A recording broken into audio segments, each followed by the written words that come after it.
살롬. 하나님의 크신 은혜와 평강이 당신의 삶에 가득하기를 기도합니다. 오늘 우리는 삶의 가장 근본적인 질문 중 하나인 진정한 위대함에 대해 함께 묵상하고자 합니다. 이 이야기가 당신의 마음에 깊은 울림을 준다면 좋아요와 구독을 통해 이 은혜로운 말씀을 더 많은 이들과 나누는 귀한 사역에 동참해 주십시오. 당신의 작은 섬김이 누군가에게는 큰 위로와 도전이 될 것입니다. 이 시간을 통해 주시는 하나님의 축복이 당신의 모든 걸음 위에 함께하기를 소망합니다. 어떤 지도자의 이야기가 있습니다. 그는 자신의 나라가 가장 어려운 시기에 독립을 위해 싸웠던 인물입니다. 어느 날 이 지도자는 장교복이 아닌 평범한 시민의 옷을 입고 말을 타고 가다가 한 무리의 병사들이 방어 진지를 구축하며 몹시 힘겨워하는 모습을 보게 되었습니다. 그런데 그 병사들을 지휘하는 하사관은 직접 돕지는 않고 그저 서서 소리만 지르고 있었습니다. 지도자는 그 하사관에게 다가가 물었습니다. 왜 병사들을 돕지 않고 소리만 치고 있는가? 그러자 하사관은 거만한 표정으로 가슴을 펴며 대답했습니다.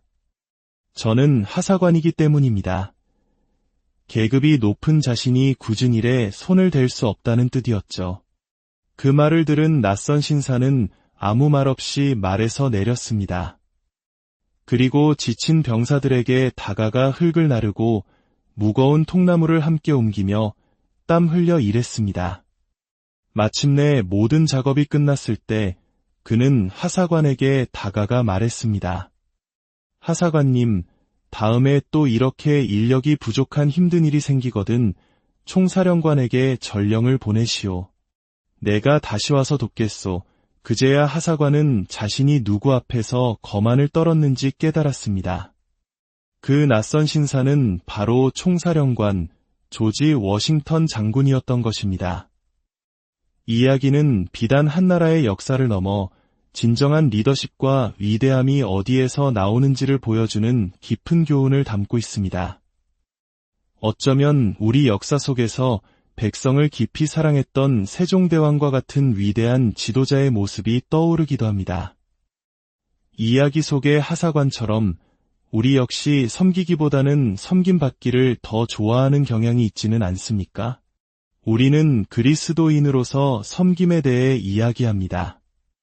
신학적으로도 우리는 하나님께서 우리를 어떻게 섬기셨는지 잘 알고 있습니다. 우리 스스로는 결코 이룰 수 없는 구원을 통해 하나님께서는 우리에게 가장 완전하고 근본적인 섬김을 보여주셨습니다. 하지만 솔직히 우리의 일상적인 생각 속에서 우리는 다른 사람에게 섬김받기를 더 원하지 않습니까? 이야기 속의 자기중심적인 하사관처럼 우리도 그런 마음을 품고 예수님을 따를 수 있을까요? 오늘 오후 우리는 이 질문에 대한 답을 찾아보고자 합니다. 마가복음 9장으로 함께 가보시겠습니다. 영적 성장의 열쇠가 될 수 있는 이 말씀을 통해 우리가 무엇을 배울 수 있는지 살펴보겠습니다. 마가복음 9장 33절입니다. 그들이 가버나움에 이르렀을 때 예수께서 집에 계시면서 제자들에게 물으셨습니다. 너희가 길에서 서로 토론한 것이 무엇이냐? 예수님은 때로 제자들이 스스로의 대답을 자신의 귀로 똑똑히 듣게 하시려고 질문을 던지셨습니다. 하지만 제자들은 잠잠했습니다. 마가는 기록합니다.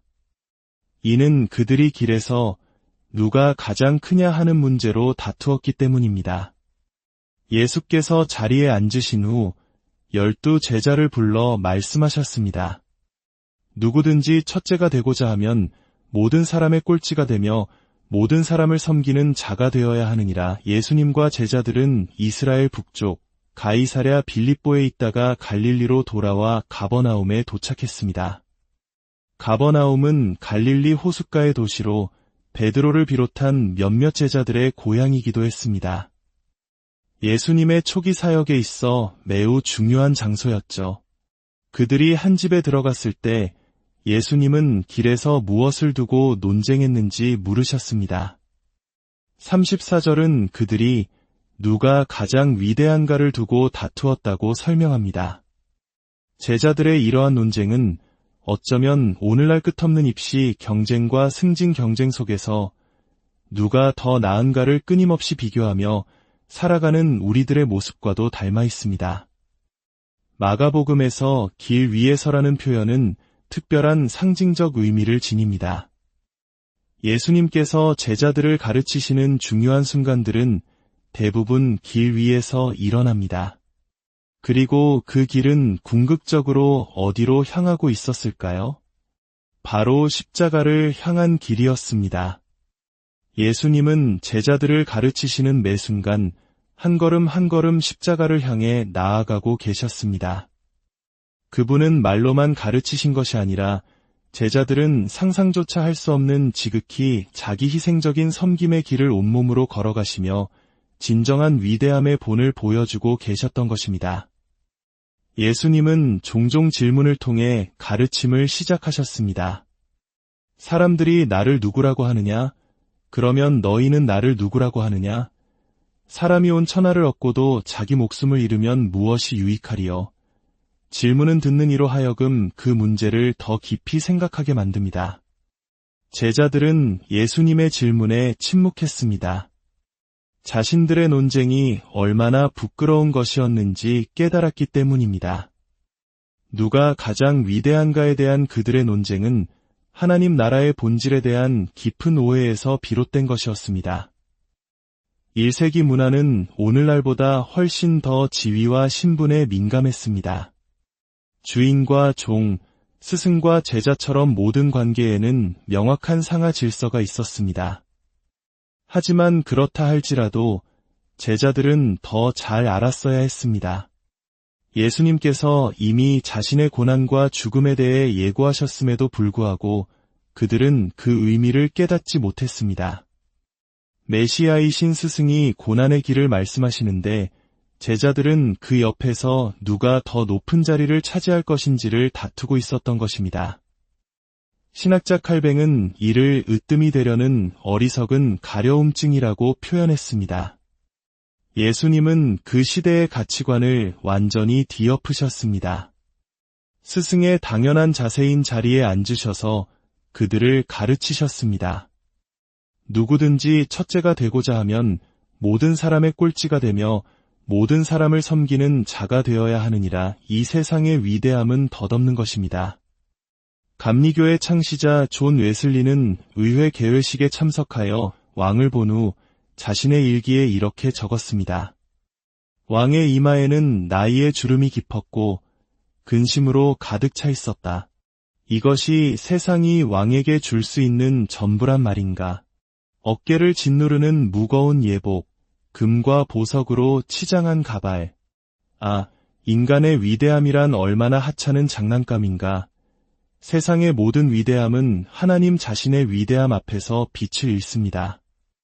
예수님은 제단이 재물보다 크고 성전이 금보다 크다고 가르치시며 하나님 나라의 위대함이 무엇인지 분명히 하셨습니다.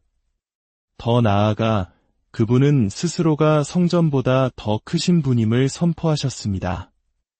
하지만 그 위대함은 세상이 생각하는 방식과는 전혀 다른 모습으로 나타났습니다. 예수님은 자신이 제자들의 주와 선생이라고 말씀하셨지만 그 위대함을 섬김을 통해 재정의하셨습니다. 요한복음 13장에서 주와 선생이신 예수님은 친히 제자들의 발을 씻기셨습니다. 당시 발을 씻기는 일은 가장 비천한 종의 몫이었습니다. 먼지와 동물의 분비물로 더러워진 발을 씻는 것은 누구도 하고 싶지 않은 일이었습니다. 그러나 예수님은 그 일을 행하심으로써 섬김의 본을 보이셨습니다. 최후의 만찬 자리에서 예수님은 이렇게 말씀하셨습니다. 이방인의 임금들은 그들을 주관하며 그 집권자들은 은인이라 칭함을 받으나 너희는 그렇지 않을지니 너희 중에 큰 자는 젊은 자와 같고 다스리는 자는 섬기는 자와 같을지니라. 앉아서 먹는 자가 크냐 섬기는 자가 크냐 앉아서 먹는 자가 아니냐. 그러나 나는 섬기는 자로 너희 중에 있노라. 예수님은 자신의 특별한 지위를 부정하지 않으셨습니다. 그러나 위대함이 어떤 모습이어야 하는지에 대한 통념을 완전히 뒤집어 놓으셨습니다. 제자들이 왕관과 명령에 대해 듣고 싶어 할 때 예수님은 십자가와 섬김에 대해 말씀하셨습니다. 이는 그들의 생각을 송두리째 바꾸는 가르침이었습니다. 주목할 점은 예수님께서 첫째가 되고자 하는 욕망 자체를 비난하지 않으셨다는 것입니다. 대신 그 욕망의 방향을 자기를 부인하는 섬김으로 돌려놓으셨습니다. 첫째가 되는 길은 바로 모든 사람의 종이 되는 것이라고 가르치셨습니다. 물론 이것이 우리의 섬김으로 구원을 얻는다는 의미는 결코 아닙니다. 우리는 아무리 하나님을 섬겨도 스스로를 구원할 수 없습니다. 청교도 신학자 토마스 왓슨은 날카롭게 지적했습니다. 그대가 무두셀라처럼 오래 산다 할지라도 그대가 하나님께 끼친 불명예에 대해 충분한 봉사를 할 수는 결코 없을 것이다. 우리는 하나님의 은혜에 빚진 자들입니다. 우리의 평생의 섬김으로도 그 빚을 다 갚을 수는 없습니다. 그럼에도 불구하고 섬김은 하나님께서 우리에게 요구하시는 것입니다. 우리는 다른 사람을 섬김으로써 위대해지는 것이 아니라 다른 사람들을 섬기는 것을 통해 진정한 위대함이 드러난다고 예수님은 말씀하십니다. 사랑하는 성도 여러분, 만약 이 섬김의 길이 전혀 매력적으로 느껴지지 않는다면 그것은 아마도 그리스도께서 당신을 위해 얼마나 깊고 철저하게 섬기셨는지를 당신의 마음이 아직 온전히 깨닫지 못했다는 증거일 수 있습니다. 거룩하고 완전하신 하나님께서 당신의 형상대로 우리를 만드셨지만 우리는 죄를 짓고 그분에게서 돌아섰습니다.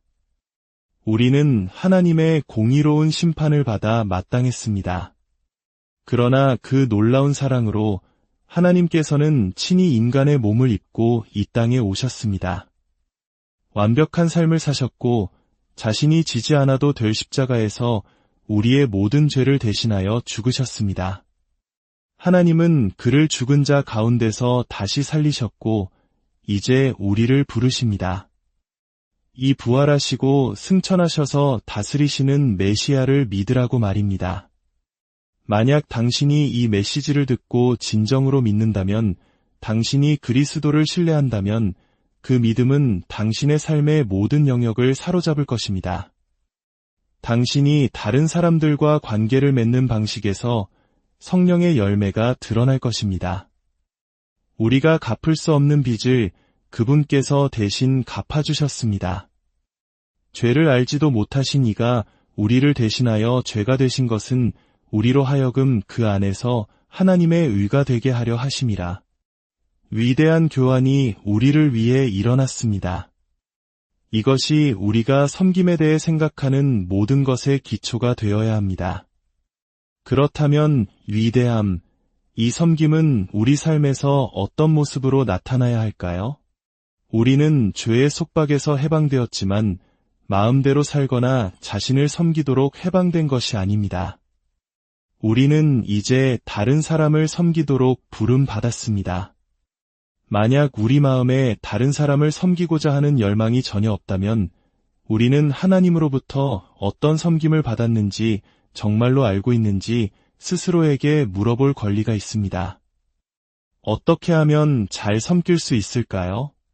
첫째, 섬기는 자의 영성을 가져야 합니다. 자신이 얼마나 큰 섬김을 받았는지 깨달은 사람에게 진정한 위대함에 대한 예수님의 말씀은 얼마나 감동적으로 다가옵니까? 그분이 이 말씀을 하실 때 십자가를 향해 걷고 계셨다는 것을 깨달을 때 우리의 마음은 숙연해집니다. 자신보다 다른 사람을 먼저 생각하는 것, 이것이 우리가 추구해야 할 목표입니다. 요한 크리소스톰은 로마의 황실을 향해 이렇게 설교했습니다. 만약 당신이 우선권과 최고의 명예를 사랑한다면 가장 낮은 자리를 추구하십시오. 가장 가치 없는 자가 되기를 추구하고 가장 작은 자가 되기를 추구하며 다른 사람들 뒤에 서기를 추구하십시오. 이것을 어떻게 실천할 수 있을까요? 아주 실제적인 예를 들어봅시다. 어떤 모임에 갔을 때 가장 인상적인 사람이나 내게 도움이 될 만한 사람을 찾으려 애쓰지 마십시오. 섬기는 영을 가진 사람은 주변을 둘러보며 아무도 이야기하지 않는 소외된 사람이 있는지 찾습니다. 그리고 그 사람에게 다가가 이름을 묻고 격려하며 만약 그가 믿지 않는 자라면 복음을 나눌 기회를 찾습니다. 이것이 바로 그리스도인에게 열려있는 유일하고 합법적인 길인 겸손입니다. 우리는 하나님 앞에서나 형제자매들 앞에서 자랑할 것이 아무것도 없습니다. 우리는 구원을 스스로 얻지 않았습니다. 둘째, 섬기는 자의 자리를 찾아야 합니다. 그리스도인으로서 당신이 섬겨야 할 가장 근본적인 자리는 바로 당신의 지역 교회입니다. 만약 당신이 아직 교회에 등록하지 않았다면 교회에 등록하여 그 몸의 일부가 되기를 강력히 권면합니다. 오늘날 너무나 많은 사람들이 그저 참석자로 머물러 있습니다. 예배에 늦게 도착하는 것은 비록 피치 못할 사정이 있을 수도 있지만 종종 다른 모든 사람에게 이렇게 외치는 것과 같습니다. 나를 섬겨주시오. 누군가 일찍 와서 냉난방을 켜놓고 조명을 맞추고 청소를 하고 설교를 준비하고 찬양을 준비해 주시오. 나는 그저 와서 이 모든 서비스를 받기만 하겠소. 비그리스도인이 이렇게 생각하는 것은 놀랍지 않습니다. 하지만 그리스도인이 이렇게 생각한다면 그가 과연 구원받았는지 정말로 그리스도인인지 의심하게 됩니다. 하나님께서 그리스도 안에서 당신을 위해 무엇을 하셨는지 이해하셨습니까? 주일 아침 우리가 함께 모일 때 우리는 그리스도 안에서 새로운 생명을 경험하고 불신자들에게 그 생명을 보여줄 엄청난 기회를 갖게 됩니다. 당신은 그 기회의 일부가 될 수 있습니다. 교회에 정식으로 등록하는 것은 당신을 섬기는 자로 만들거나 당신이 섬기는 자가 아님을 증명해 줄 것입니다. 두 결과 모두 당신의 영적 상태를 점검하는 데 유익합니다. 당신의 섬김이 당신이 좋아하는 친구들에게만 국한된다면 예수님께서 말씀하신 대로 당신은 이방인과 다를 바가 없습니다. 그러나 당신의 섬김이 당신과 같지 않은 특정 사람들의 그룹, 즉 당신이 좋아하는 음악 장르를 공유하지 않고 당신과 피부색이 다르고 나이가 다르고 학력 수준이 다른 사람들에게로 확장될 때 진정한 섬김은 시작됩니다. 그들과 당신의 유일한 공통점은 무엇입니까? 바로 예수 그리스도입니다. 당신이 진정한 그리스도인이라면 그것이 가장 중요한 것입니다. 사랑은 추상적인 개념이 아닙니다. 요한일서에서 사도 요한은 누구든지 하나님을 사랑하노라 하고 그 형제를 미워하면 이는 거짓말하는 자니 보는 바 그 형제를 사랑하지 아니하는 자는 보지 못하는 바 하나님을 사랑할 수 없느니라고 말했습니다. 우리의 섬김은 바로 이 구체적인 사랑의 표현입니다. 당신이 속한 그 불완전한 교회를 떠올려 보십시오. 때로는 당신을 짜증나게 하는 사람들, 비효율적인 위원장, 지루한 주일학교 교사, 그리고 끊임없이 당신을 찾아와 도움을 요청하는 그 사람이 있는 바로 그 교회 말입니다. 바로 그 교회에서 당신은 자신을 섬기는 자로 내어줄 의향이 있습니까? 그리스도를 홀로 따르려 하지 마십시오. 당신의 섬김은 교회 공동체를 통해 구체화되어야 합니다. 정기적으로 교회에 출석하고 등록하고 교회의 돌봄과 훈련 아래 자신을 두십시오. 다른 성도들을 위해 기도하십시오. 당신의 시간과 재능과 재물을 희생적으로, 비례적으로, 정기적으로 당신의 지역 교회와 다른 기독교 사역을 위해 드리십시오. 성숙한 그리스도인이 된다는 것은 다른 사람들이 예수님을 따르도록 돕는 것입니다.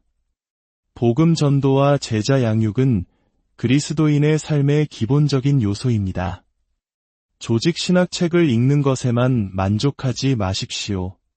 만약 당신이 신학책을 읽으면서도 거동이 불편해 교회에 오지 못하는 연로한 성도를 돌보는 일에 관심이 없다면 당신은 당신이 읽고 있는 그 신학을 진정으로 이해하거나 믿고 있는지 의심해 보아야 합니다. 당신이 믿는 신학은 당신의 삶 속에서 구체적인 섬김의 행동으로 나타나야 합니다. 우리가 일상에서 드리는 모든 선택 속에서 우리는 하나님을 섬기도록 부름받았습니다. 우리의 모든 삶이 하나님께 드리는 예배가 되어야 합니다. 섬김은 시계 위의 시간이나 지도 위의 장소 문제가 아닙니다. 그것은 당신의 마음의 문제입니다. 당신이 먹든지 마시든지 무엇을 하든지 다 하나님의 영광을 위하여 하십시오. 무슨 일을 하든지 마음을 다하여 주께 하듯 하고 사람에게 하듯 하지 마십시오. 초대 교회에서 스데반이 순교한 후 사도들을 제외한 모든 그리스도인들이 흩어져 각처에서 복음의 말씀을 전파했습니다. 평범한 성도들이, 집사들이 복음을 전했습니다. 우리 모두는 우리 안에 있는 소망에 관한 이유를 묻는 자에게 대답할 것을 항상 준비해야 합니다. 당신은 당신이 가진 법률 지식으로 종교의 자유를 위해 일할 수 있습니다. 당신의 경영 기술로 성경 번역 사역을 도울 수 있습니다. 당신의 열정으로 당신의 도시에 성경을 가르치는 건강한 교회를 개척하는 일을 도울 수 있습니다. 당신은 아내와 어머니로서, 남편과 아버지로서, 교사, 언론인, 회계사, 사업가, 심지어는 구덩이를 파는 인부로서도 하나님을 섬길 수 있습니다.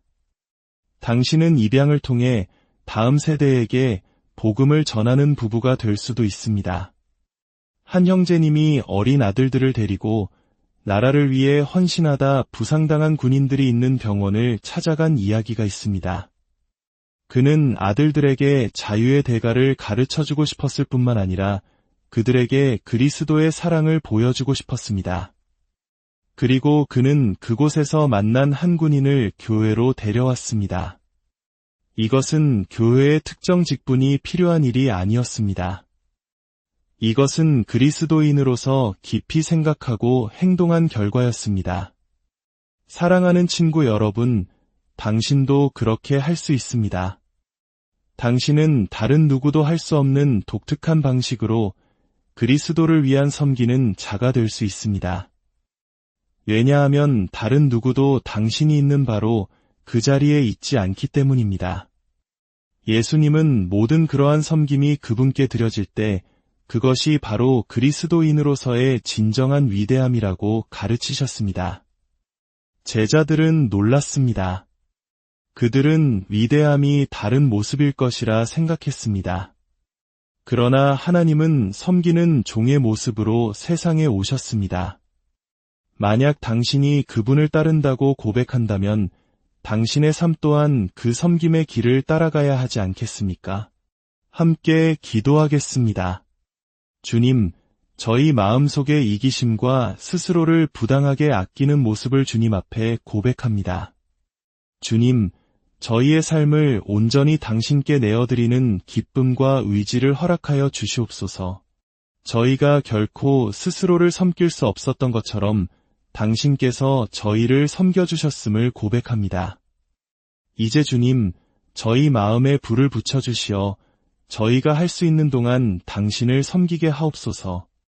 언젠가 우리가 섬기는 행동보다는 고난을 통해 주님께 영광 돌려야 할 때가 올 수도 있음을 압니다. 주님께서 허락하신 날들 동안 주저함 없이, 후퇴함 없이, 후회 없이 당신을 섬기게 하옵소서. 잘하였도다 착하고 충성된 종아 하시는 주님의 음성을 듣기를 간절히 소망합니다. 우리의 유일한 구원자이시며 가장 위대한 섬김의 본이 되신 예수 그리스도의 이름으로 기도드립니다.